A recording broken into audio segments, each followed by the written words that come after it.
Ibu-ibu semua, mari kita mulai pengajian kita. Kita awali dengan satu ayat, suratnya 41, ayatnya 33. Ayo Qur'annya dibuka.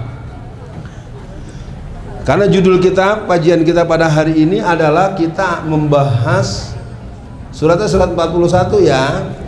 Hamim As-Sajadah atau Fusilat.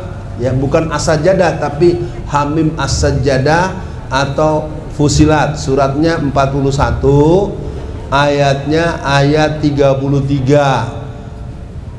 Tolong dibantu kalau ada ibu yang sudah ketemu dengan ayat itu dan bersedia bersedekah bacaan supaya menjadi bagian dinamika pertemuan kita hari ini. Mik. Ada di situ? Ya, ibu ini bersedia. Ini kayaknya perlu ditambah nanti nih Bu Mimi yang agak lincah, yang remaja. Mik. Sibuk jaga parkir. Ayatnya dibaca. Bu, majuan dikit Bu. Tuh. Ibu-ibu disimak ya.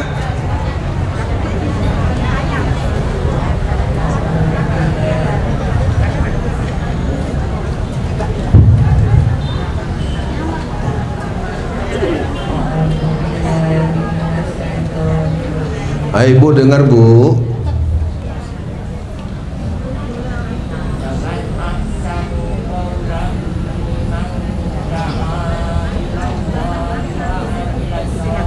Gak masuk suaranya. Buka dulu gak apa-apa Bu.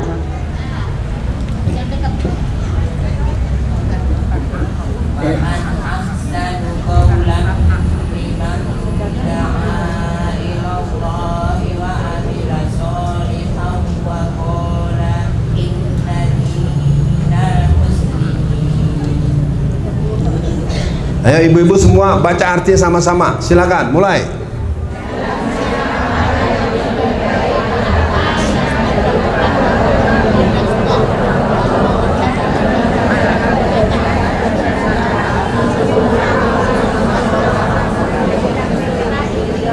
Oke. Allah mengatakan dalam firman-Nya, "Wa man ahsanu qawlan mimman da'a ilallahi wa 'amila shalihan wa qala innani minal muslimin."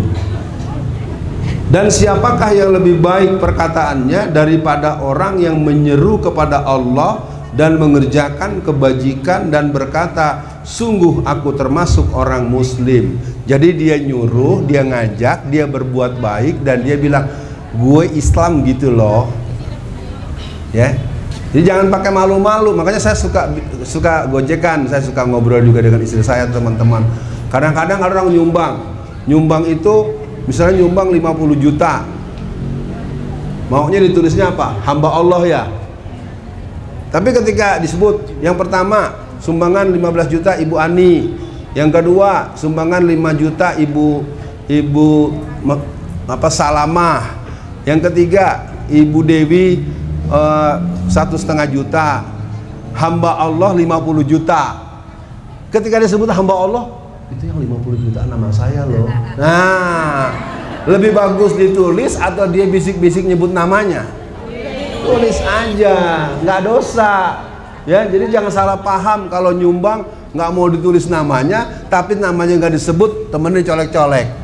Yang 50 juta kan saya.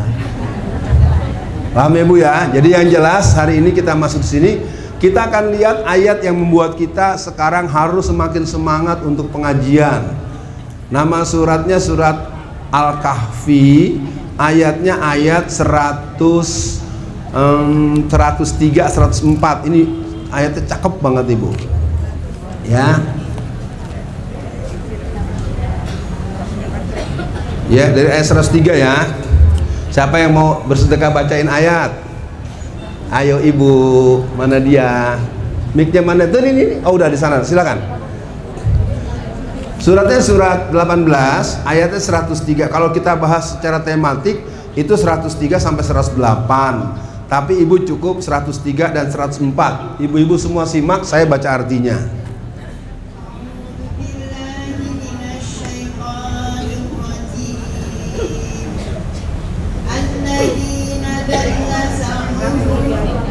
Betul. Oh, 103, 104. Kul hal.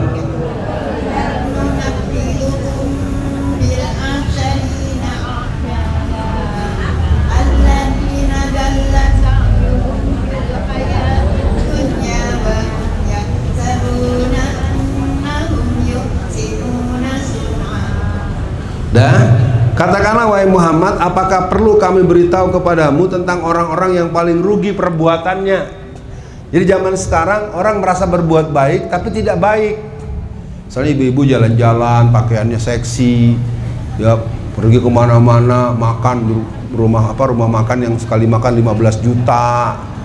Giliran tromol kotak amal pengajian Kartini ngisinya cari duit yang paling lecek, yang paling buluk, yang paling lumut baru dimasukin. Kenapa nggak disiapkan? Besok aku pengajian, aku mau ngisi 100.000. Kenapa? Nanti ada ayat kita sampaikan. Nah, ayat 104-nya yaitu orang-orang yang sia-sia perbuatan dalam kehidupan dunia, sedangkan mereka telah berbuat sebaik-baiknya.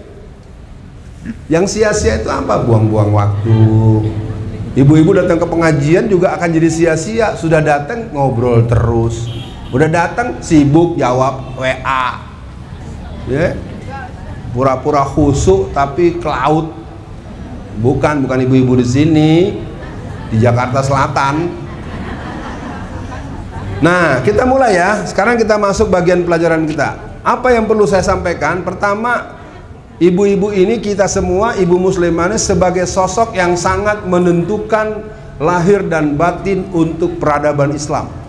Kata kuncinya apa? Dukungan. Dukungan seorang muslimah ini ada 9, tapi nggak saya bahas semua, saya sebut saja ibu tulis. Ya, seorang muslimah itu punya supporting yang kuat. Yang pertama dukungan moral. Ya, saya waktu kecil Bu, saya ini kan nggak pernah mondok. Makanya kalau kurang-kurang dikit harap maklum, tapi anak saya yang pertama Gontor, kedua Ngeruki, Latansa, Husnain, Ibnu Abbas, semua anak-anak saya mondok. Saya bisa ceramah sejak SMP kelas 3.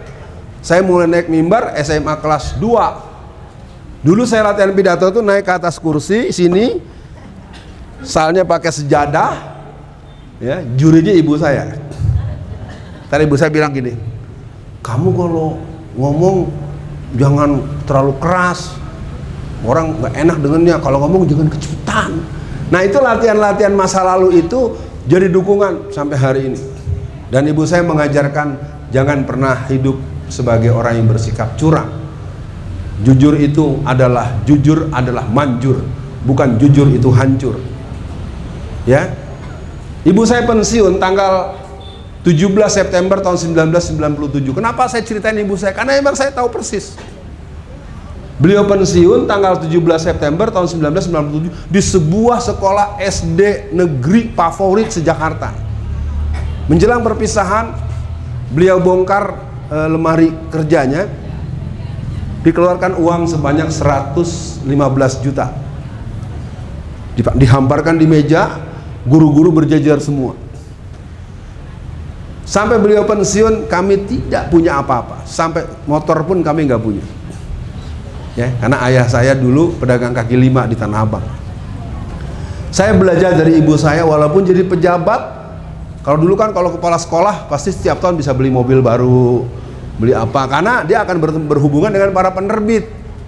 Ya kan? Dulu kan setiap tahun ajaran baru ganti buku. Wah, muridnya ribuan. Saya tidak mementingkan ibu-ibu sini menganggap Ustadz Alfian sedang narsis nih, bukan.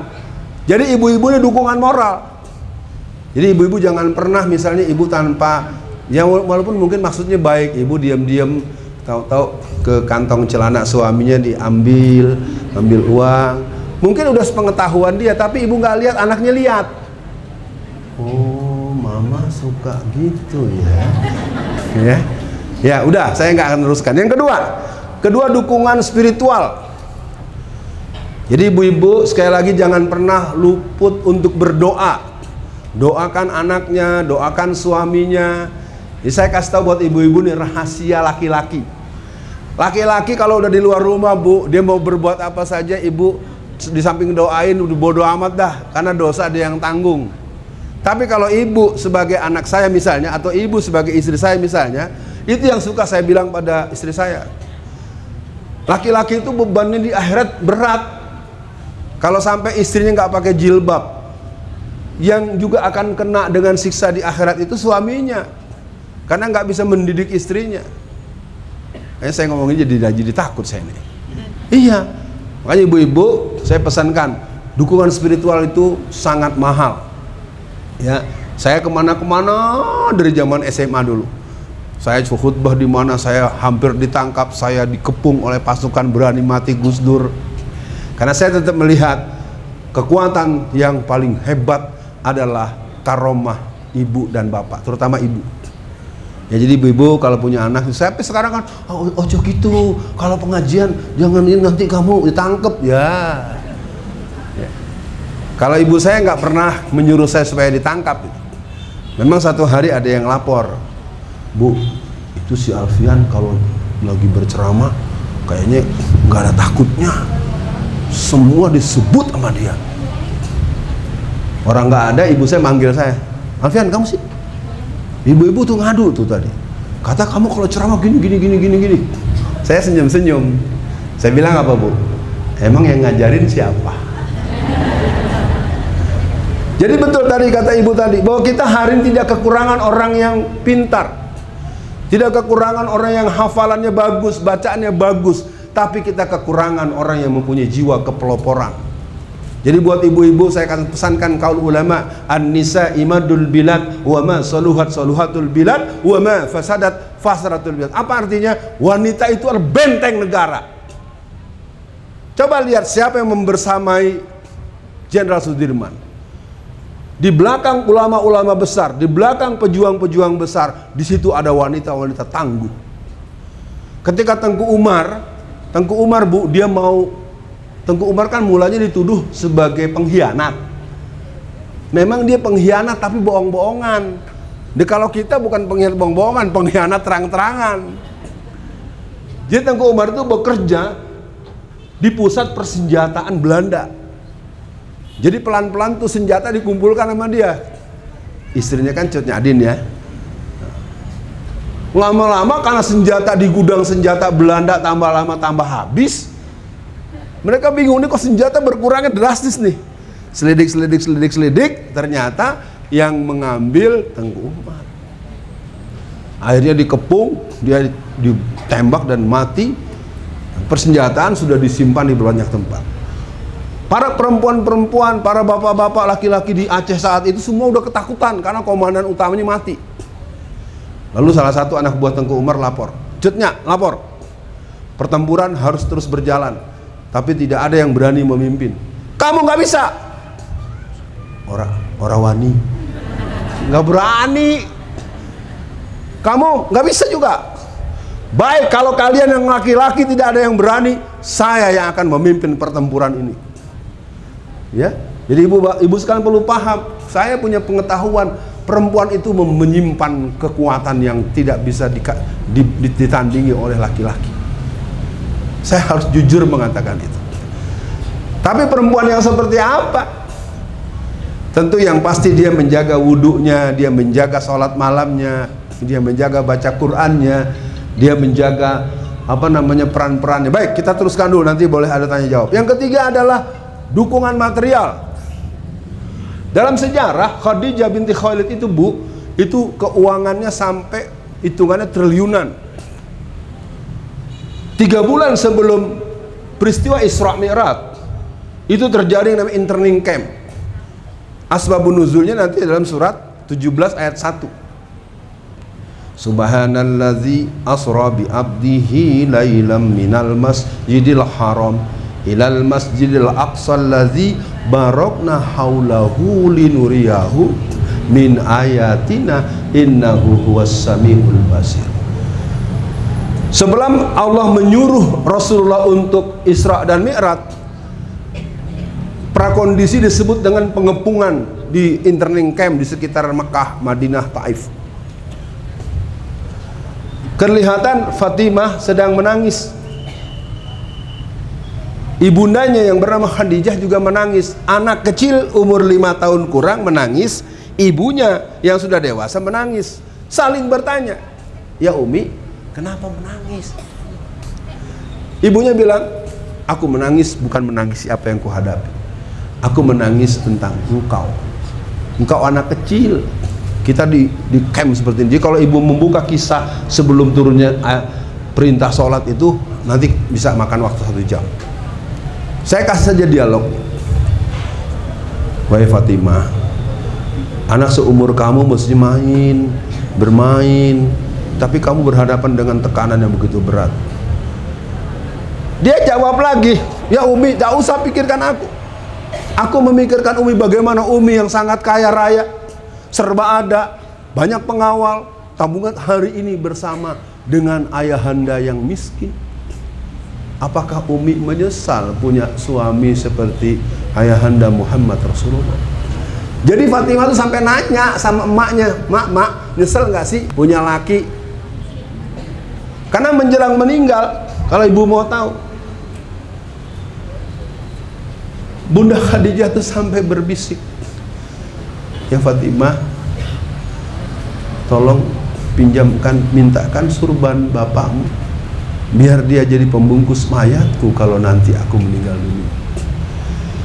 Nah, jadi yang perlu dipahami bahwa untuk poin keempat ini atau ketiga ini ada dukungan material ini. Kalau mencontoh Rasulullah yang disebut dengan formula Khadijah belum ada. Ibu, misalnya istri saya nih misalnya ngasih saya 10 juta, ngasih lagi 10 juta, ngasih lagi 20 juta. Kelima kali juga bilang, laki nggak tahu diri. Ya artinya belum ada. Saya mohon maaf nih, bukan lagi nyindir istri saya, bukan. Artinya belum ketemu ada seperempuan yang mendukung suaminya sampai tetes rupiah terakhir. Nah tentu ini bukan sesuatu yang harus dipaksakan. Minimal ibu-ibu semua minimal mengerti kondisi suaminya.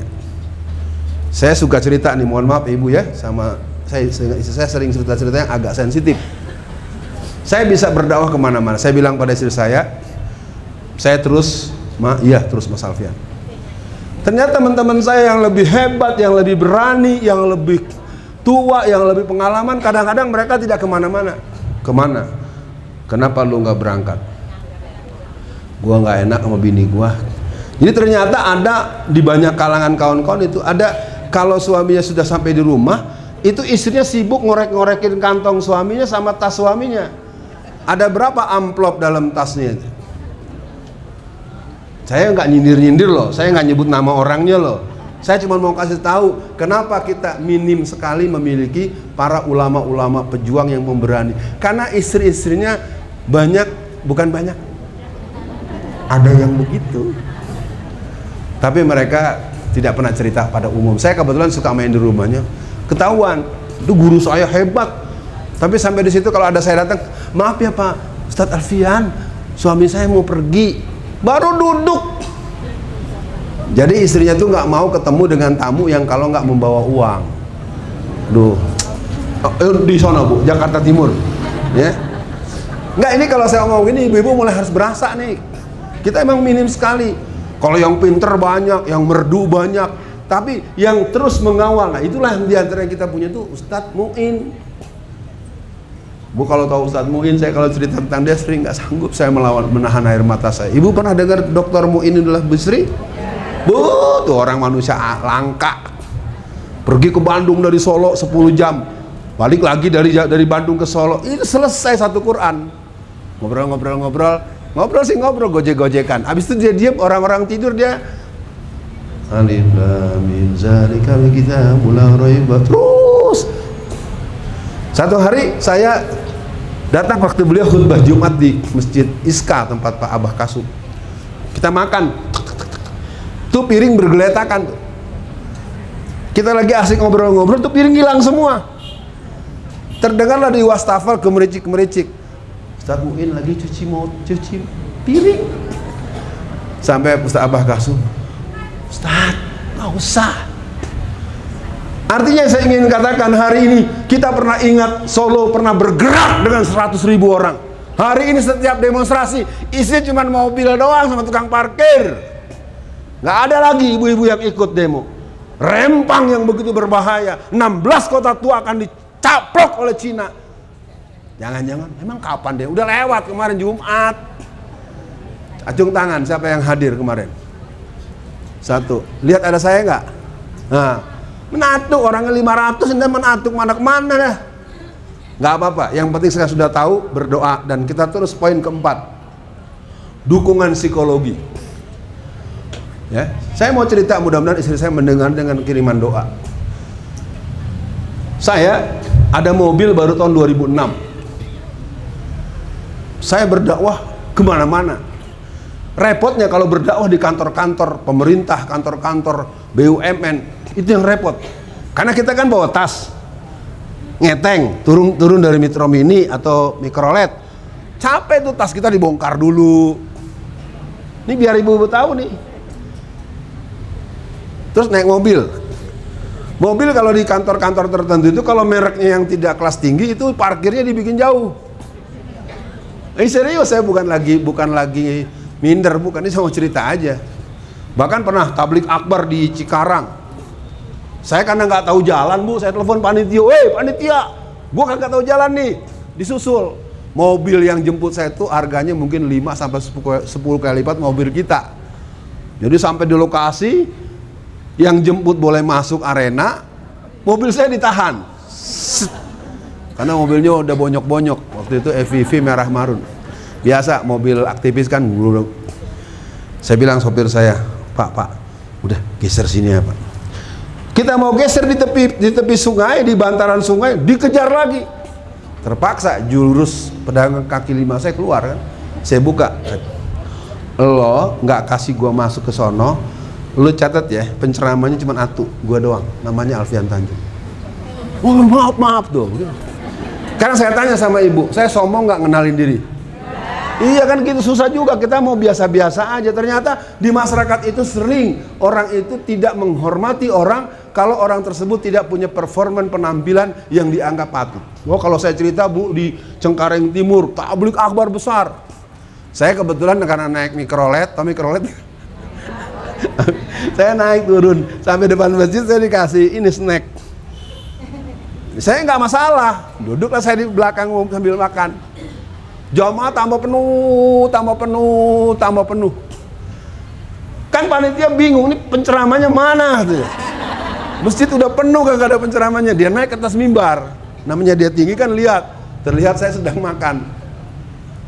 Kok Ustaz di sana ya? Itu tadi. Ibu-ibu nih mungkin pesan khusus bahwa saya dibersamai oleh Bu Indrat. Beliau sangat sering meneguhkan saya untuk tetap seperti yang pernah saya miliki sejak 50, 60, 40, 30 tahun belakangan ini. Jadi dukungan perempuan terhadap gerakan dakwah itu dia psikologis. Yang berikutnya adalah dukungan biologis. Ibu kalau bilang biologis jangan pikirannya yang negatif terus. Salaman, cium tangan.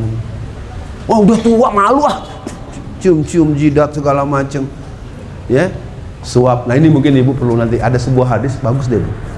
Dalam sebuah hadis dikatakan, apabila seorang laki-laki dia makan bersama istrinya dan dia menyuapkan makanan kepada mulut istrinya, itulah tanda laki-laki yang soleh. Jadi ngasih makannya bukan waktu jadi pengantin baru. Kan kadang-kadang Bu Indra kalau saya suapin suka agak malu. Iya, ini bilangin sama suaminya nanti. Jadi namanya disuap itu, Bu, bukan pas pengantin baru. Saya juga baca itu malu juga. Oh, kan kadang-kadang yang suka manja laki-laki ya minta disuapin sama istrinya. Boleh, bukan nggak boleh. Tapi ternyata hadis yang lebih mantap. Barang siapa seorang laki-laki, seorang suami tentunya menyuapi makanan kepada mulut istrinya, Allah muliakan dia di dunia dan di akhirat. Waduh, pada denger nggak tuh ustadz yang lain ya? Nggak tahu lah, saya ilmunya nggak dalam banget.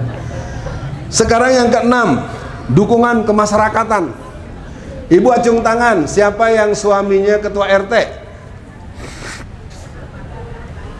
Mana? Ada? Oke. Siapa yang suaminya ketua RW? RT kan udah tadi. Yang suaminya ketua RW? Kenapa tidak banyak? Karena ibu-ibu suka ngancem. Mana Pak? ini mak, mau ada pemilihan ketua RT, awas, hanya mama nggak mau kalau papa jadi RT, capek.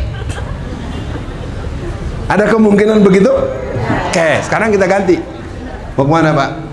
Mau ke KPUD? Mau ngapain? Jadi calon, mengambil formulir calon wali kota Solo. Itu ngomong pagi, istrinya senyum-senyum. Ntar siang nggak ada di rumah, papanya pulang, mana mama? Mama lagi ke salon, lagi merapikan penampilan calon ibu wali kota. Nah, ketahuan kalau suaminya jadi pejabat tertentu, ibunya walaupun pura-pura mesem-mesem padahal dukung penuh. Ini yang harus diselesaikan nih ibu-ibu semua ya. Jadi kita mulai hari ini belajar untuk mendukung. Nanti kita bahas bentuk partisipasinya. Yang berikutnya, dukungan keilmuan. Ya, saya punya teman, istrinya hafal Quran, baca Qurannya Qori internasional. Jadi walaupun dia temukan suaminya bacaan Qurannya ada kekurangan, bukan lalu diomong-omong kemana-mana, berdua sambil ngobrol, mas tadi bacaannya gini, gitu. Ini artinya, jadi kalau ibu punya kemampuan, maka kayak ngaji, bapak kayak nggak ngaji, di goblok nih bapak nih. Nggak boleh ya, ibu yang rajin ngaji bilang maaf ya, karena ada hadisnya halakatir rijal hina atau atin nisa, ada videonya, telenovelanya, sinetronnya, suami takut istri. Ya, perempuan itu suka menghina laki-laki kalau dia dianggap lebih bodoh, dianggap lebih rendah status sosialnya, dianggap lebih miskin secara ekonominya, dianggap lebih jelek penampilan fisiknya. Karena ada seorang istri kalau kemana-mana nggak mau bareng suaminya, males, apa-apa jelek ya. Saya nggak bergurau loh, saya serius. Mudah-mudahan ibu-ibu semua, ayo, selama dia adalah suami kita, selama dia orang yang bersama kita secara syariat, kita tetap harus bangga ya. Termasuk bapak-bapak yang suaminya atau istrinya ada penampilan, penampakan, mungkin ada berkelainan khusus ya, ya maksudnya supaya juga tetap semangat gitu. Oke, yang berikutnya adalah dukungan keahlian. Ini saya cerita begini supaya menarik. Teman-teman saya banyak juga ustadz-ustadz yang nggak bisa bawa mobil. Jadi kalau dia ngisi kajian kemana-mana, yang jadi sopir itu istrinya. Nah, itu luar biasa kan Bu. Dan saya harus katakan, ya kalau Bu Indra bisa bawa mobil sih nganterin saya gitu ya. Tapi ini bener serius, keahlian macam-macam. Misalnya keahlian IT, mas ini bahannya ini biar PPT saya rapiin nih, gitu ya. Nah yang terakhir, dukungan politik. Ya, dukungan politik itu buat ibu-ibu sekarang sudah saya katakan, ibu nanti kalau ada di antara ibu yang suaminya jadi pejabat, pastikan ibu tidak cawe-cawe dalam bentuk apapun. Saya harus cerita pengalaman saya berhadapan dengan Pak Le saya, atau kalau di kita orang Sumatera Barat manggilnya Makci. Paman saya itu adalah wakil gubernur BI. Dia sampai ngobrol sama saya, Alfian, Makci ini nggak perlu korupsi. Tahun 2010 saja gaji pokoknya saja 238 juta. Nggak, saya bukan sedang membanggakan, tapi saya mau cerita pengalaman saya. Saya masuk ruangan kantor beliau, ketemu sekretaris pribadinya. Namanya saya keponakan pejabat wakil gubernur BI, kan saya disuruh duduk. Saya duduk, namanya saya iseng, namanya kita masih pemuda gitu. Pinjem handphone, pinjem dulu telepon yang lama kan pakai engkol gitu tuh. Saya lagi nelfon, dia masuk, dimarahin saya. Oh gitu, mentang-mentang keponakan pejabat bisa nelfon sembarangan. Saya bener-bener enggak marah. Wah ini bener banget paman saya ini beneran. Saya tidak sedang membanggakan, saya hanya mencontohkan yang gampang saya ceritakan. Ketika penerimaan karyawan Bank Indonesia tahun 2005 saja, THR buat office boy itu paling dikit 5 juta. Ya, ini saya bukan apa-apa, tapi adik saya 2 orang akademi perbankan ikut seleksi di Bank Indonesia, dua-duanya nggak lulus. Saya tidak bilang hebat, kalau menurut saya lebay juga sih ya. Sayang banget orang dia bagian rekrutmen karyawan, kenapa nggak diterima. Tapi ingin saya katakan, ibu-ibu semua yang berbahagia, sikap politik. Jadi ibu-ibu kalau nanti suaminya jadi pejabat, ada orang ngasih hadiah apa-apa, jangan main terima aja. Itu yang membuat suami nggak berdaya. Kenapa banyak kebijakan-kebijakan yang menyengsarakan rakyat? Karena dikunci lewat istrinya. Terus terang saja. Jadi perjuangan umat Islam ini sebetulnya tidak bisa mengandalkan para ulama-ulama yang katanya hebat. Enggak, perempuan. Ya ini mungkin kalimat jadi pesan khusus buat istri saya tercinta. Di rumah kami di depan itu berkibar 5 bendera. Ya, bendera partai-partai Islam. Yang minta beliau, Mas pasang bendera yuk. Kita pendidikan politik Islam, Mas di tempat kita saja. Tapi ibu-ibu cuma 1 yang ikut. Nanti lagi. Sekarang kita sampai di akhir kajian kita. Bentuk partisipasi. Ayo ibu-ibu sekalian, untuk berdakwah apa bentuk partisipasi? Yang pertama, secara informal. Ya, ibu di rumah tuh, kalau anak-anak di rumah, ayo nanti di masjid kajiannya Ustadz Arifin Badres, kamu berangkat ya. Bukan hanya selalu berangkat bu, kalau perlu nanti pulang panggil lagi. Coba sebutkan 3 hal yang disampaikan Ustadz Arifin Badres. Ketika dia bisa 3-tiganya, anggaplah walaupun ibu nggak tahu juga, kasihlah misalnya apa, uang 100.000 gitu.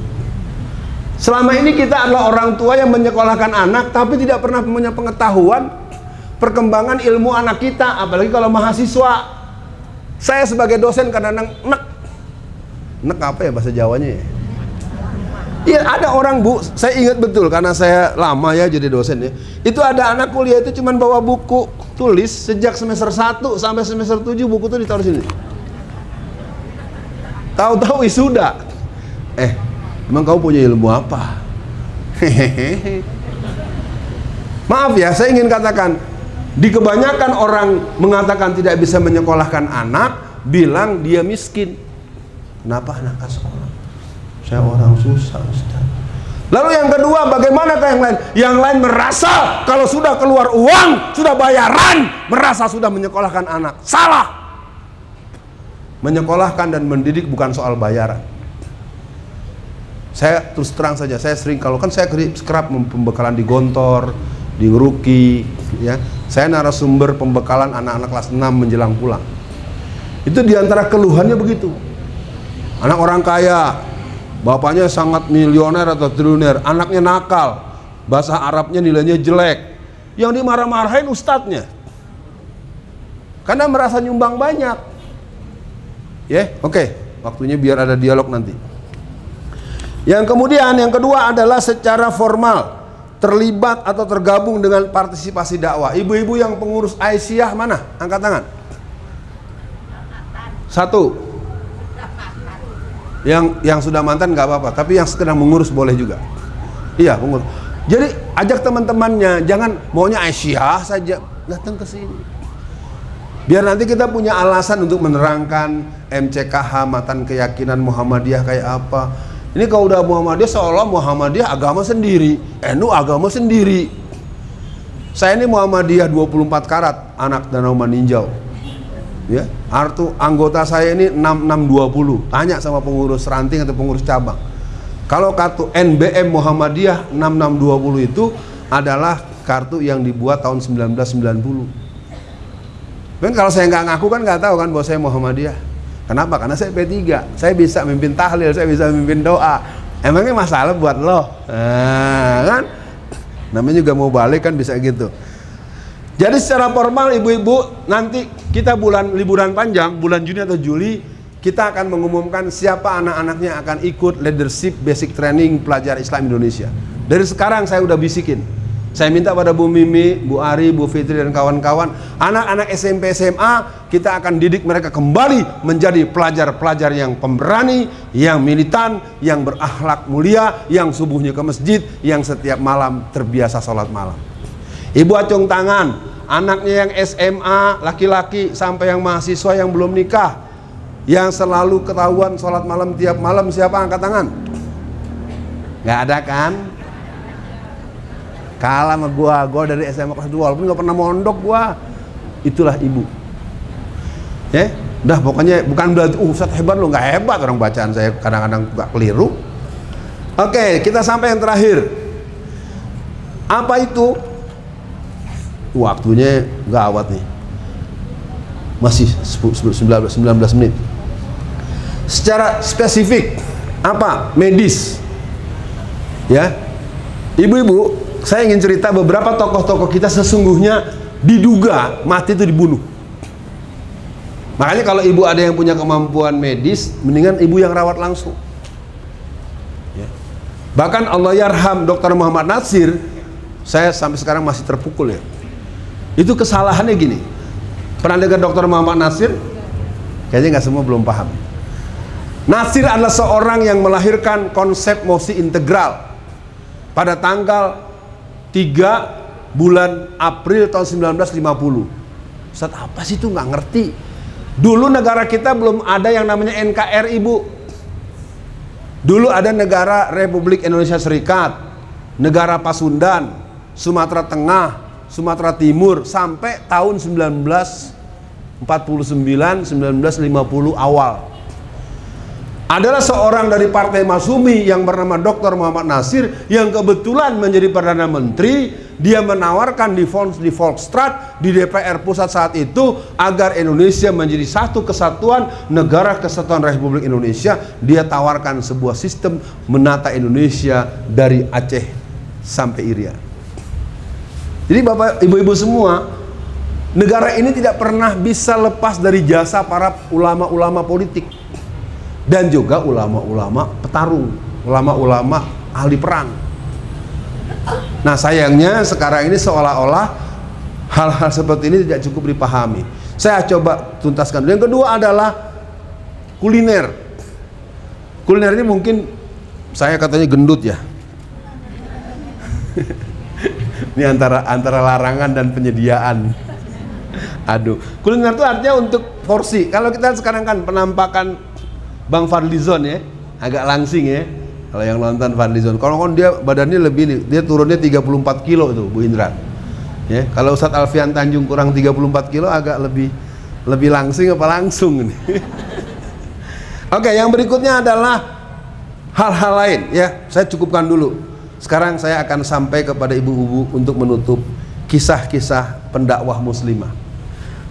Mudah-mudahan dengan waktu 10 menit ibu bisa mendengar kisah ini. Ada 3 pilihan, tapi saya pikir saya akan kunci saja dengan seorang ulama dari Mesir yang bernama Zainab Al-Ghazali. Zainab Al-Ghazali ini saya abadikan pada nama salah satu anak kami yang di Tangerang. Kemarin sempat kesini. Dia seorang ahli tafsir. Tahun 1971 Zainab Al-Ghazali itu ditangkap oleh pemerintah Mesir dengan tuduhan dia bergabung dengan Ikhwanul Muslimin. Seorang perempuan yang ulama melahirkan kitab tafsir yang berjudul Ma'a Kitabillah bersama dengan kitab Allah. Ditangkap, ibu-ibu semua yang hadir agar mendengar dengan baik. Ini pelajaran mahal. Ketika orang meyakini Allah bersamanya, maka Allah buktikan kekuatannya. Ya ayyuhallazina amanu in tansurullah yansurkum wa yutsabbit aqdamakum. Jadi Ustazah Zainab ini ditangkap dengan suasana yang sangat mencekam. Pertama, dia ditaruh di sebuah ruangan isolasi. Setelah 3-5 hari didatangkan seekor anjing herder yang besarnya seperti kuda. Wow, wow, wow, wow, wow. Gitu ya. Anjing herdernya gede. Iya Bu. Dan anjing ini tidak dikasih makan sampai 3 harian. Ibu bayangkan anjing yang tongkrongannya gede dimasukkan ke kamarnya si ustazah itu. Ibu tahu apa yang terjadi? Dia hanya bisa berdoa dan bernangis. Apa yang terjadi? Itu anjing itu berlutut dan berlinang air mata. Jadi ini ibu-ibu sekalian, saya minta pada ibu semua, mari kita perkuat doa kita. Negeri ini sudah sulit untuk dibela dengan semangat-semangat seperti biasa. Rempang dengan 16 desa tua itu akan tetap diambil alih. Kenapa? Pembayaran sudah lunas, barang belum dikirim. Ibu bisa memahami pesan saya dengan simpel kalimat itu. Ya. Ibu pergi ke rumah belanja alat elektronik. Ibu beli kulkas yang 4 PK harganya 6 juta. Beli mesin cuci yang terbaru 56 juta. Beli kulkas yang baru, refrigerator yang baru cuma 16 juta. Total ibu belanja 300 juta. Ibu udah bayar. Tapi kata pihak toko elektroniknya, Bu, 3 hari lagi ya Bu, karena ini harus ini kan diambil, ini kan display. Udah, sudah 3 hari, barang belum datang. Kira-kira ibu telepon nggak sama toko itu? Oh, nanti ya Bu ya, belum ada Bu, ntar 2 hari lagi deh. Sudah 5 hari, karena ibu takut nggak ada lagi, ibu tambah lagi 10 hari.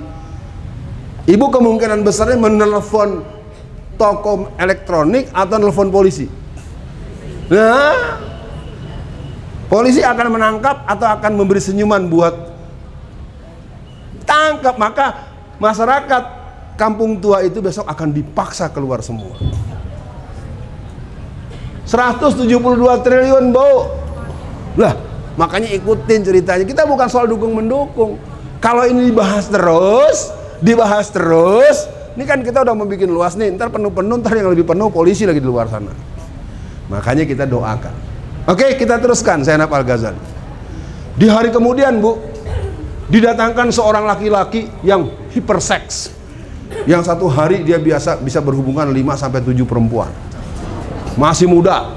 Kalau bahasa kita namanya gigolo. Buha, jadi gigolo yang maco, yang gede, yang daya titik gitu kan. Nah, sengaja dia diisolasi, dikasih makanan yang bergizi, kasih susu, kasih apa, tapi nggak boleh bertemu dengan perempuan. Dimasukkan ke tempat Ustazah Zainab Al-Ghazali. Bayangin, orang yang padahal Bu Zainab itu masih 30 tahunan. Ya, coba bayangkan itu. Dia dibisikin sama sipir, Ustazah, itu yang mau dimasukin sebetulnya orang yang biasa suka melakukan titik-titik seks gini-gini. Secara manusiawi dia tak juga. Ya Allah, kalau sampai pemuda itu memperkosa aku tidak bisa membela diri. Tapi dia terus sampai pada titik tertentu, anak muda itu dimasukkan ke kamar. Awalnya semangat ingin melakukan sesuatu yang tidak dibenarkan secara agama. Entah gimana mulanya, akhirnya anak itu bilang, Ustazah jangan takut sama saya. Saya tidak akan pernah menyentuh sehelai rambut pun dari Ustazah. Dan kalau nanti ditanya bilang saja sudah gitu. Ya. Jadi ibu-ibu yang sekalian, apa kata Rasulullah? Ad-du'a silahul mu'minin. Negeri ini sedang membutuhkan doa para ibu-ibu solehat. Karena negeri kita udah low citizen, kita udah nggak punya Indonesia Bu. Ibu tahu yang namanya kampung akuarium, yang namanya kampung pulau. Saya dan Habib Rizik, saya masuk penjara itu sebenarnya ceramah saya tanggal 27 bulan Februari 2017 membahas bahaya penjajahan Cina. Jadi saya masuk penjara itu karena membahas itu. Ya, bukan sekedar saya ini ngomong kasar bilang Jokowi PKI, nggak ada urusan, emang PKI dia. Ya. Nih pledoi saya, menyelamatkan Indonesia dari penjajahan Cina. Ini adalah pertanggungjawaban saya di hadapan pengadilan. Jadi hari ini negara kita udah nggak ada Bu. Beneran, saya nggak bohongan. Coba lihat kasus apapun kalau menyangkut orang Cina, mesti nggak akan ada yang ditangkap. Apa saja, pembohongan, uang ini nggak ada yang ditangkap. Tangkap paling sehari, ntar sore pulang. Udah, negara ini sudah dalam genggaman. Saya udah bilang pembayaran sudah lunas, barang belum dikirim. Apakah ibu tidak tahu yang namanya di PIK, yang namanya di Pulau Gadung, yang namanya di pusat di Kelapa Gading, itu bendera merah putih aja nggak boleh berkibar. Masuk ke PIK 8 itu harus pakai paspor. Bayangkan masuk di daerah, di negara kita sendiri. Tapi kalau kita maksa, kita akan berhadapan dengan senjata dari Brimob. Ibu galak dikit, pecah kepala ibu. Negara ini sudah sampai di ambang itu. Bukan saya sok pemberani, saya sok nyerang, bukan nyerang, memang udah kacau, udah konyol. Padahal dulu waktu kampanye menjelang Pilpres, saudara-saudara di Kampung Galang, di Kampung Rempang, Balerang, Galang, 3 bulan yang akan datang, kampung ini akan saya berikan sertifikat untuk orang-orang yang membutuhkan. Tapi bohong. Ya, maka itu ibu-ibu, karena waktu kita tidak cukup panjang untuk melakukan apapun pembahasan lebih lanjut, mari kita sudahi saja dengan sama-sama berdoa. Masih ada 9 menit menurut jadwal. Dah, pertanyaan-pertanyaan lain waktu aja. Yang jelas PKI sudah berkuasa. Yang jelas kita tidak memiliki pemimpin yang bisa diandalkan untuk peran-peran perjuangan. Saya tidak ingin menuduh kiri kanan, tapi alhamdulillah Habib Rizik sudah mulai turun gunung, ya. Habib Rizik sudah mulai hadir di majelis, dan besok itu kita akan menyiapkan persiapan tanggal 20 sore seluruh pergerakan. Nah, mohon doanya saja, jangan nanya apa dan siapa dan di mana, nggak usah. Yang penting kita akan hadapi sampai tetes darah yang penghabisan. Ibu-ibu nggak usah ikut-ikut secara fisik, bantu doa, doa. Di Solo ini banyak tokoh-tokohnya. Kita besok tanggal 20 juga akan ada pertemuan. Nah, tentu saya undang orang per orang, kita membicarakan peta kita ke depan. Ibu-ibu, sebelum saya tutup, apakah ibu-ibu yang mendengarkan pengajian hari ini memahami apa yang saya sampaikan? Sayang sama Indonesia, sayang dengan para ulama, sayang agar pesantren kita jangan sampai dibakar oleh PKI junior. Siap membela Islam, siap untuk membersamai para ulama kita. Takbir, takbir, takbir. Siapa bilang perempuan tidak pemberani? Perempuan itu adalah benteng jihad yang paling penting adalah menjaga stamina jihad suami-suaminya.